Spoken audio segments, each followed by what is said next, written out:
On today's episode of Speak Shame with Dr Connie Kerali, I had a date with him where I didn't wear my wig, and I remember the following day, the volume of messages just dropped. I thought, okay, let me find out. And he said, Connie, I'm not attracted to you. And I was devastated. It really helped me to realise that I had work to do, that I needed to build strong foundations, and those foundations are self-acceptance and self-compassion. Hello, remarkable woman. I'm your host, Dr Connie Kerali, medical doctor, life coach, and survivor of sexual violence. And you're listening to Speak Shame, a collection of inspiring conversations with remarkable women who have faced and overcome adversity. By sharing their stories, my hope is that you may find strength, connection, and hope in your own journey, and that shame itself loses its power. So sit back, relax, and don't forget to follow the show. Joining me on this week's episode of Speak Shame and returning in the second season is the remarkable Darleen Davies, who will be guest hosting today's episode. Darleen Davies is an international career and mindset coach. She's my former coach. I had the pleasure of working with her. And most importantly, she's one of my very good friends for over 20 years. So thank you so much for coming back, Darleen. Oh, my pleasure. It's an honor. I'm excited to see how this story unfolds and take it to the next step. Thank you so much. And I'm going to hand over the floor to you because we're going to be talking all things dating shame today, but I will let you kick off with the questions. Okay, so for the new listeners that haven't heard your story before, maybe we just give them a bit of a snapshot on if you took your life story and were to describe your first chapter of your life story, what would you say would happen or would be happening? Yeah, thank you. And I want to take things back really to like the very beginning because if I had to give the chapter a name, I would call it the Good Girl chapter. Chapter 1 would be the Good Girl chapter. I was born in the early 80s and I am the middle child of parents who moved over to the UK, Birmingham specifically, in the early 80s so that my dad could pursue his engineering masters. So they moved over from Uganda.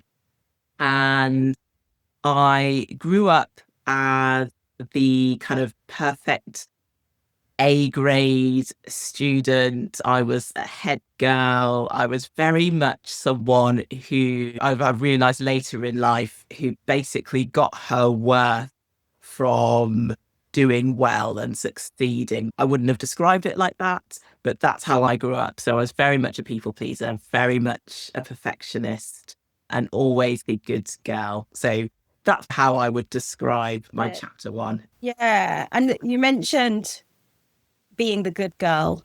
Was that something that you interpreted, or is it something that you, like, now you see your parent and they know you in your 40s? I'm assuming they loved you. Yes. When you were 8. So yeah, how did you interpret, shall we say, this idea of I must have good grades or I must... Yeah. Do you know, I think reflecting back, I think it's more of maybe a bit more of a feedback loop.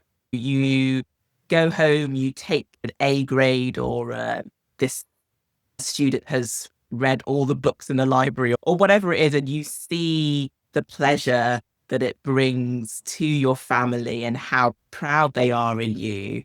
And I took that as, oh my gosh, yeah, this is what I need to keep doing. And so I think I know that my parents love me unconditionally, I think I had this belief that I internalized that actually doing well and never stepping a foot wrong was the best way to almost earn my worth. I don't think I just realized that obviously I was just born worthy of love and belonging. And so, yeah, that's probably how it came into being. Yeah. And thank you for the reminder, because obviously I have two daughters as well, and the importance of how they interpret what I say to them, how Mm, that lands. There's a yeah. saying that I heard, which I love, is kids are very good observers, but they're bad interpreters. Yes.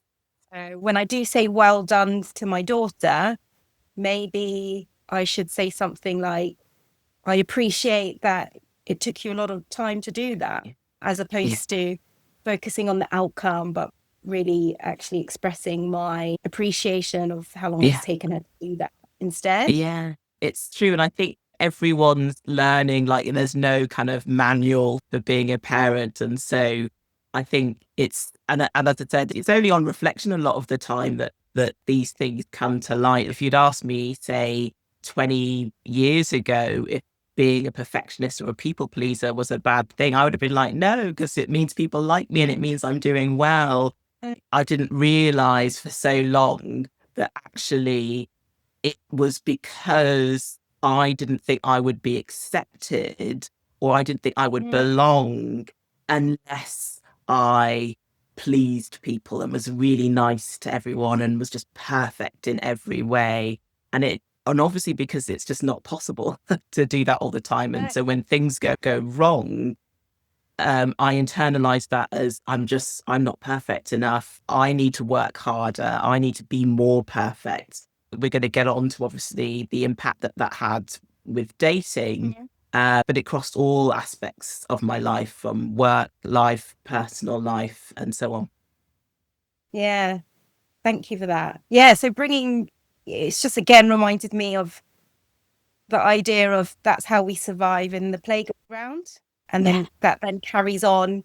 And maybe that helped us when we were in the playground going, oh, I have to be nice to this girl or this guy so I can fit in. And yes, then you realize the idea of fitting in then that comes into play in sort of your future life, yes, and being your true self, or be able to express yourself the way you want because you want to yeah. fit in. I definitely didn't realize that what I was doing was losing myself. I was continually molding myself into what I thought other people wanted me to be. And in that process, I forgot who I was. And so there's been a lot of work coming back to myself over the years. Yeah, thank you. So that leads me on to the next question then. How do you think this has impacted the way you've dated, how you Mm, have dated yeah. Yeah. in the past?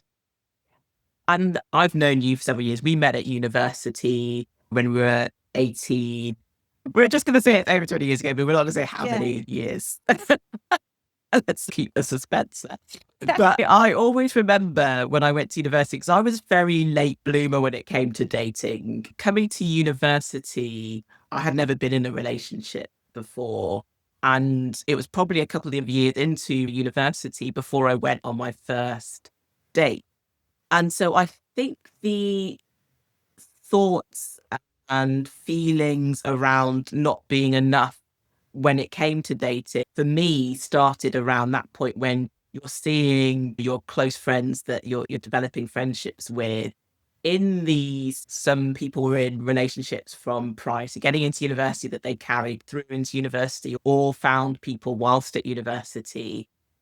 And I think I then started having these kind of thoughts of, okay, what's wrong with me? And I don't think I ever really necessarily expressed that to anyone, but it really then made me double down on, how do I become more perfect? How can I be a better person that people would want to date? It was all about, Mhm. again, changing myself to be appealing to men.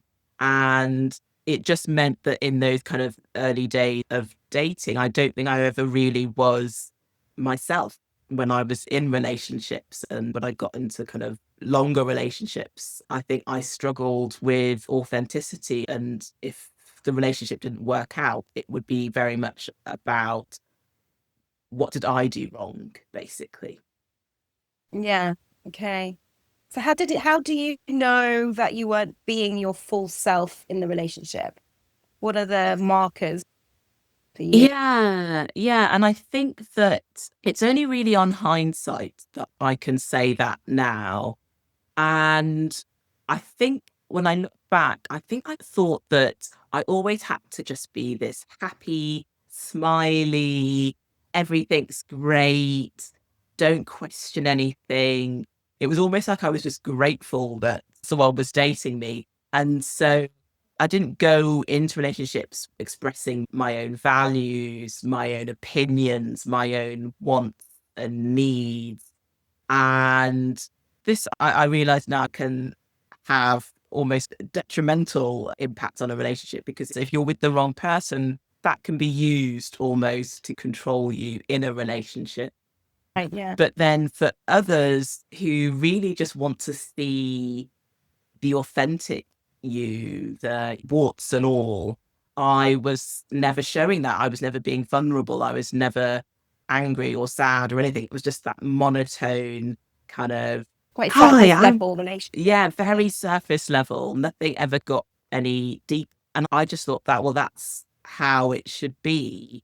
And so when things weren't going right, I was just like, oh, okay, well, I just have to smile even more. That Yeah. was genuinely this, it hadn't dawned on me at all. And particularly even when I'm seeing you and our other close friends, eventually then later in late 20s, early 30s, starting to get engaged, starting to become married. I think that's when it really affected my self-esteem, because it was just that I felt so far behind, and I still hadn't, I guess, cottoned on to the fact that perhaps I needed to work on myself.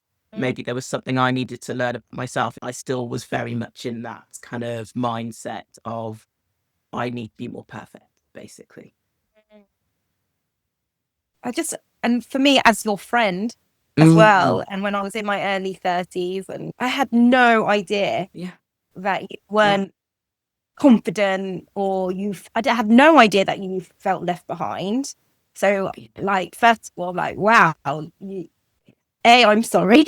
And B, like, yeah, no, I'm like, you hid it so well. And considering we were good friends, and we are good friends, and we were friends at that time for over 10 yeah, years, for me as a good friend, not knowing that, I'm just trying to think now, like, how you must have, how our relationship could have been different if you'd even told me that. yeah, Could it got yeah, deeper? yeah. Yeah. Yeah. Yeah. Yeah. And I genuinely think this was part of my personality. Even in close relationships, it was, I struggle to be vulnerable because that's Mhm. not being perfect for me. My And idea, I suppose, of a good friend is always being there for someone, always being happy, lifting other people up, being there to listen to them, but not showing any signs that I have any flaws. I never thought that my needs were important, I guess. Maybe that's what it was. And so I've learned now how, valuable it is to be open and to be vulnerable with our loved ones. And there's this kind of wonderful connection that forms when you're able to do that. But I think over the years, I'd almost suppressed any signs of vulnerability. And I suppose that probably also goes back to childhood of big girls don't cry, or those sort of things where you pick up on things as you go along that actually, for some reason, showing emotions other than being happy was bad somehow thing. seen as bad. Exactly. Exactly. Yeah. So I also noticed that you said my feelings were my flaws, or something like that. And yeah, Yeah. your feelings aren't flaws. It's all Yeah. part of you. Yeah. Yeah. And it took so long to learn that. Yeah. Yeah. Yeah.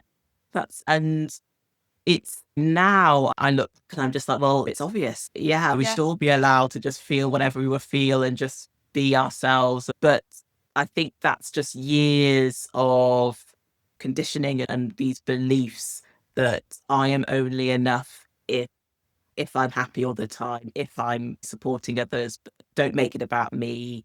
Just keep everything suppressed.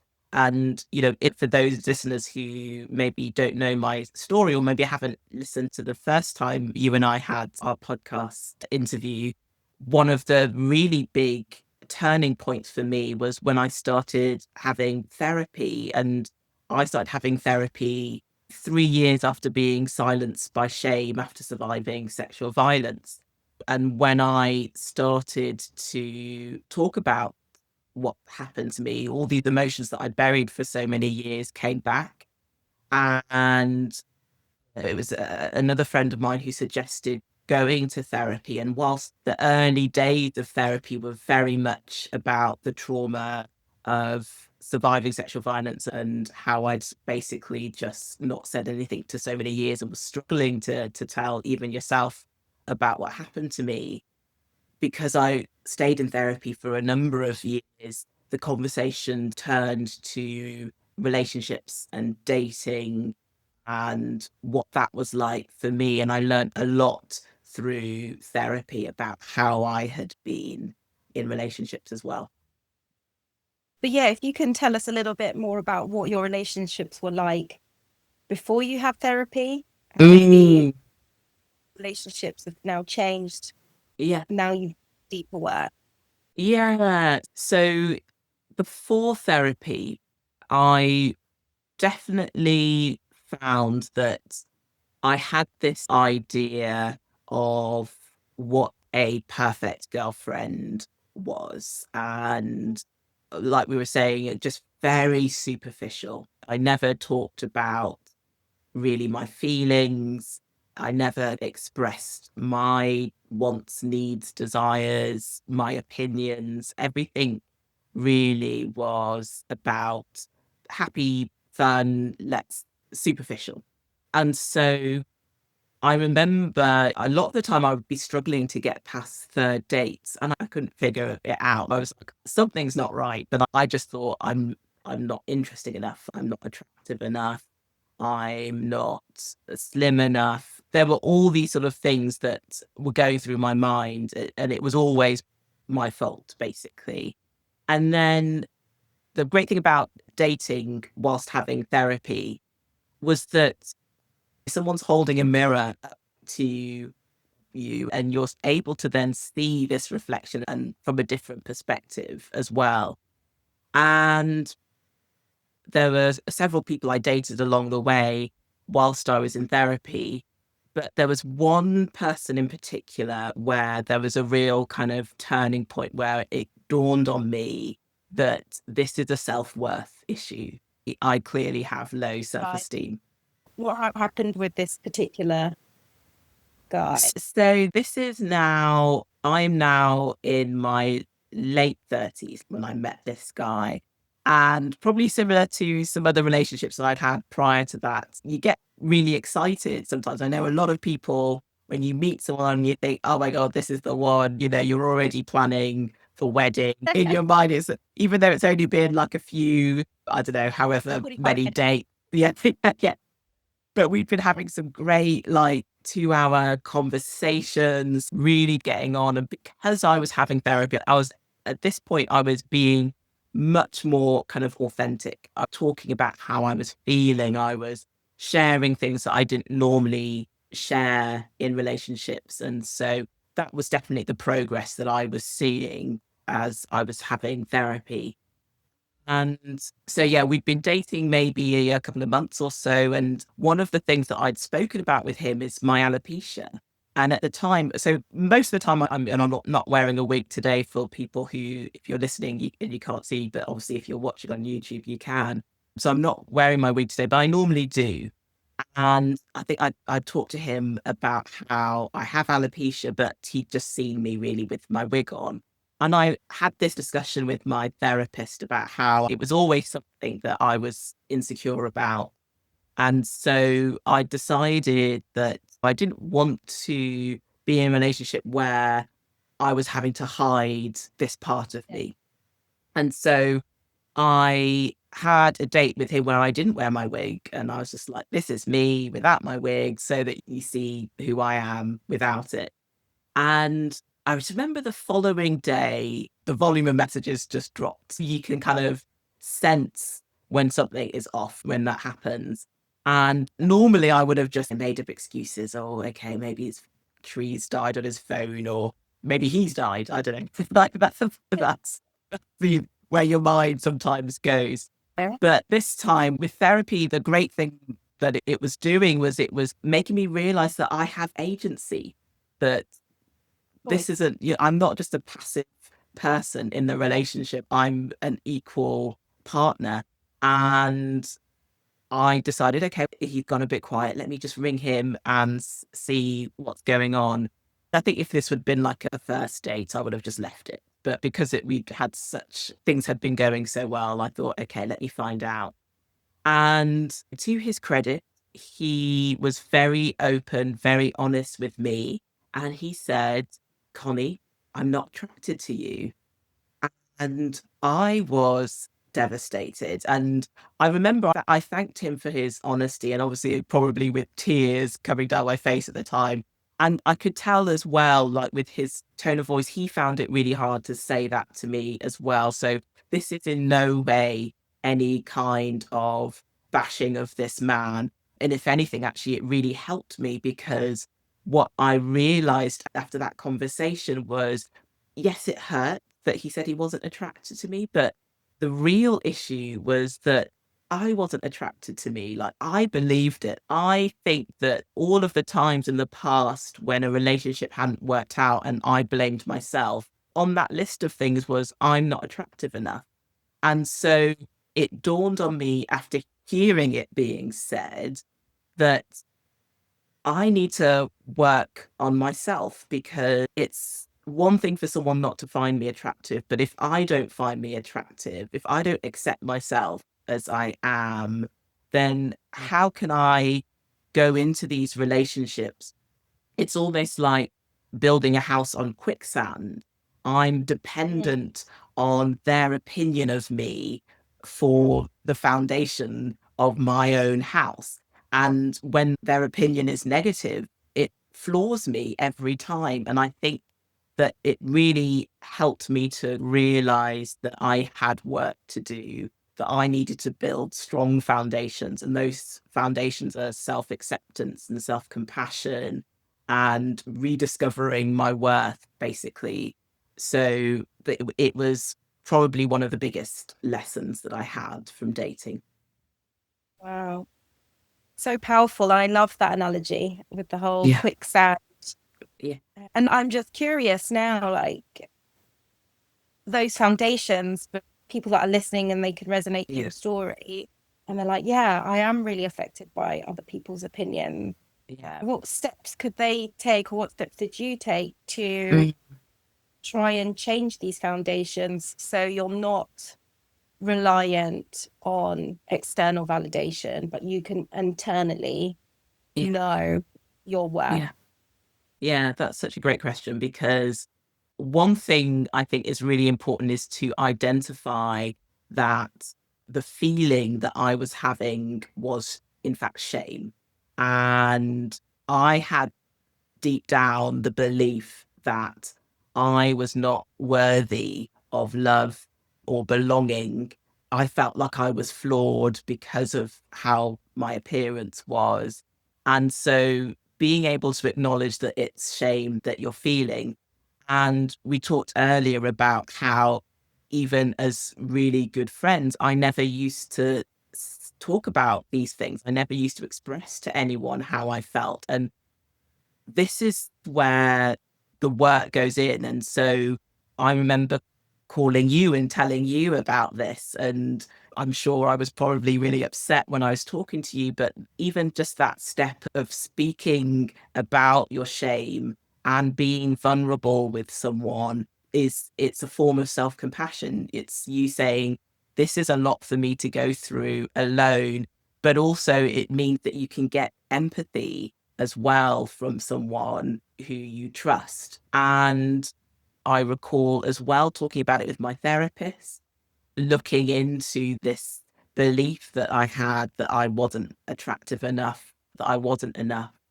And the other thing that I did was I listened to a self-worth hypnosis pretty much on repeat. I was very much, I need to remind myself that I am worthy. I was born worthy. I will die worthy. I need to ingrain that in my mind. And so all of those things were really helpful. But I think the real turning point was when I started actually putting this into action. And so I remember pretty soon after having that conversation with him, I changed my WhatsApp profile picture. I changed my Instagram profile picture, basically from me with a wig on to me without a wig on. And I was using Bumble, the profile at the time. I changed it so I had a selection of photos of me with, but the main photo was me without my wig. There was definitely some discomfort in doing that. There was definitely some nerves around doing that because it's very much, it's almost like being exposed. But the realization for me was that people are going to find me attractive will stop by and click on my profile, and people who don't won't. But really the main thing was that it was almost like a way for me to learn how to accept myself. Like I was having to see these pictures day in, day out. And so it really cemented the need for self-acceptance, which I think then developed. And so little by little, I think I rediscovered my worth that way. Yeah, it sounds like you're taking big and little actions Yeah. to prove that you can come out, I would say, comfort zone. Yeah. So it was comforting at the time to show a photo with a wig on, but you took the leap and showed a photo without the wig on. I say to friends and clients as well, it's like you're just calling your people forward Yes. as to who will be, when you stand your ground and you're showing your full self, you're just, some people won't like it and that's fine, but you're calling the people that you want in your life forward. Yeah. Yeah, absolutely that. By showing your full self. Yeah. Without the wig. Yeah, absolutely. Know who loves you unconditionally. And yeah, I just think it's such a wonderful and courageous story to share. Yeah. Thank you. Thank you. And honestly, I look back at that story as this turning point. There were other stories along the way that also marked this transition from low self-esteem to high self-esteem. But I think that one definitely was a pivotal one. And if I look at the dating experiences that I had after that, when I'd done that work, I always find it so interesting because it was almost like a different person going on to dates, because I talked about earlier how it was like, I'm just grateful that someone wants to date me. I was now realizing that I have so much to offer. I have so much that I'm bringing to the table. What are they bringing to the table? It just completely shifted my mindset. Your energy. My energy. Exactly. Exactly. And I think it was like I was a passenger before and now I'm a co-pilot. And so it was a lot easier to make decisions. Whereas before I'd almost just wait for someone to dump me or to reject me. I was now like, well, actually, is this person right for me? Well, not really. I don't think so. I'm sorry. I don't think this is going to work out. Or I would go and be asking questions that help me to find out about their values and what they want in life and whether that then aligns with what I want. And it was a completely different way of doing things that 20-year-old me or even 30-year-old me would never have done. And that eventually really led me to finding my partner. So doing the work has definitely led me down a road that has meant that, yeah, I ended up with someone who has unconditional love for me. And yeah, I wouldn't have it any other way. Amazing. And what's this relationship for listeners that are currently going through what you have gone through? And I see now there's like light at the end of the tunnel. tell me what it's like being in this. Well, it's not a new relationship. We've been together now for what? How many years? 3 years. Yes. Yeah. Dave, 3 years ago. So, yeah, tell me what it's like being your true self with Dave, and Yeah. how this relationship works and is, to really inspire those that are currently trying to people please or trying to change themselves. Yeah. Like Yeah. on the Yeah. outside. Yes. Yes. I'm like, come join me. Come join me. It's Come to great. And I always describe it as coming home to myself.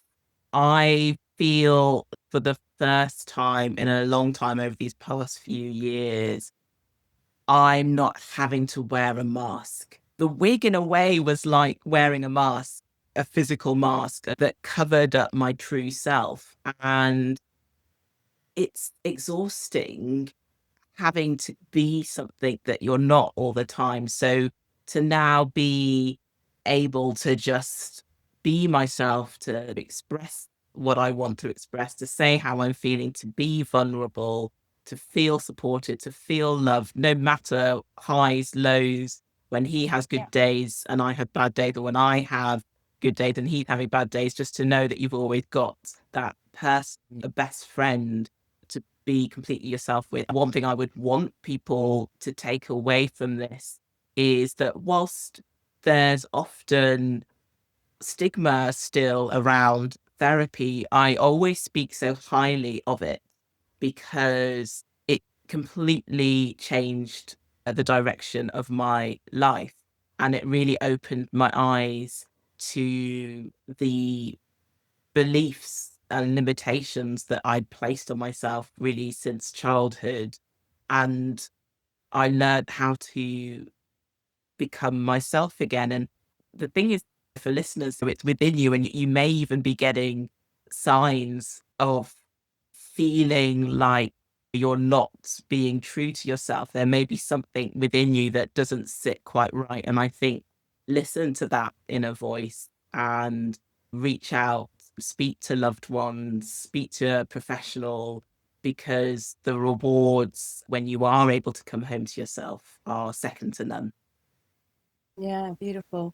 It's this, I'm just sensing it's like this big relief, right? When you do say it Yeah. out loud, someone that you Yeah. love, and then you realize the reaction is not what you thought they would have, and then they fully accepted you Yeah. anyway. It's like, oh, why was I? And the run up and the worry when they're about to tell them, it's Yeah. probably worse than when you actually do tell them. Yeah. And then you're like, oh, the reaction has still come from love, and it's, yeah, Yeah, so freeing. absolutely. It's completely freeing, completely feel lighter.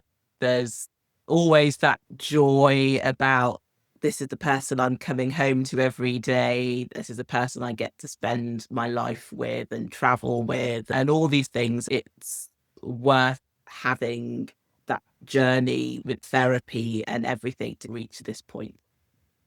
Yeah, thank you. So it sounds like that's the main advice that you would give. Is there any Mhm. other advice that you would give to people that really resonate with your story now about dating and people pleasing? Yeah, what I would say is that you may be like me and think that there's nothing wrong with people pleasing and there's nothing wrong with being a perfectionist, but there is a heavy price to pay, and you may notice it with low energy, resentment, feeling like you're not listened to. And so I would say if you are someone who is a people pleaser, if you are someone who would describe themselves as a perfectionist, take some time just to think about what impact this is having on you with your day to day interactions. Because even if it isn't having any impact now, the chances are that it will do in the future. And it may also mean that you're not feeling able to be your true self, or you don't feel like you're worthy of being your true self. And so it's something maybe just to reflect on. And as I said, there are people that are out there who you can talk to. So if you are feeling like you're in that place and you want help with that, do reach out. Yeah, thank you. I read somewhere as well, it's like sometimes you just need a good 12-minute conversation with a good friend and it really starts your day differently. Yeah. Even just talking to I have a client who said they just put their back towards a tree and they was just talking and journaling and they got so much from that.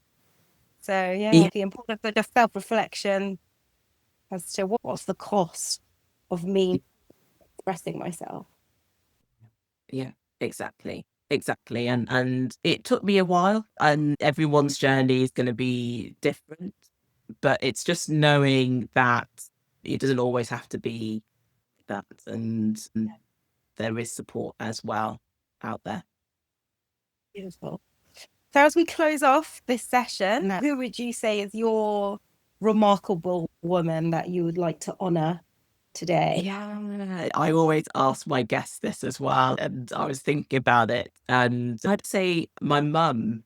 And if we go right back to the very beginning, I talked about how my parents moved to the UK from Uganda back in the early 80s, new country, didn't know anyone here, raising three children as well. My dad was at work a lot, or studying initially, and then at work a lot. So a lot of the childcare fell to my mum, and my partner and I currently trying to have children. And I know obviously so many of my close friends have children, and I see the work that goes into raising wonderful children, and also But yeah. exhausting work whilst also working at the same time as well in some cases. And I just think about my mum doing all of that in a new country and not necessarily having the community that she had and having to find that community. And I just think about how remarkable that is. And so, yes, I would say my mum.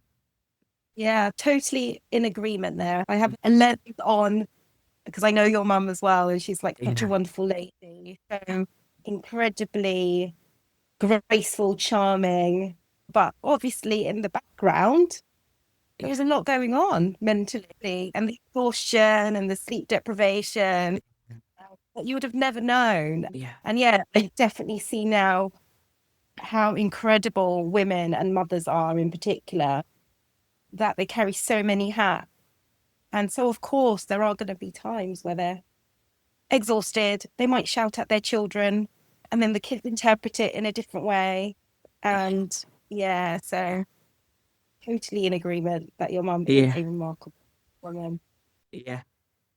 And honestly, and Darleen, you too, I want to thank you so much because I called you, I messaged you even not that long ago, and I was like, Darleen, do you want to host another Speak Shame podcast? And you were like, yeah. With everything that you've got to do, you were like, I will come back and do this. So I really appreciate that. So thank you so much. Well, It's been an honor, and I hope that the listeners of this remarkable podcast, Speak Shame podcast, will take some words of wisdom from you and start putting it into action, that they can share, that they can be themselves. And there's always support and help, and you're not alone. absolutely. On a wonderful note, we'll leave it there. Thank you so much, Darleen. You're welcome. Thank you. Thank you for listening to Speak Shame with Dr. Connie Kerali, and thank you so much to Darleen Davies for guest hosting this week's show. If you'd like to join the community, head over to @Dr. Connie Kerali on Instagram. And finally, don't forget to subscribe to the podcast to get a new episode every other Thursday. Until next time, take care.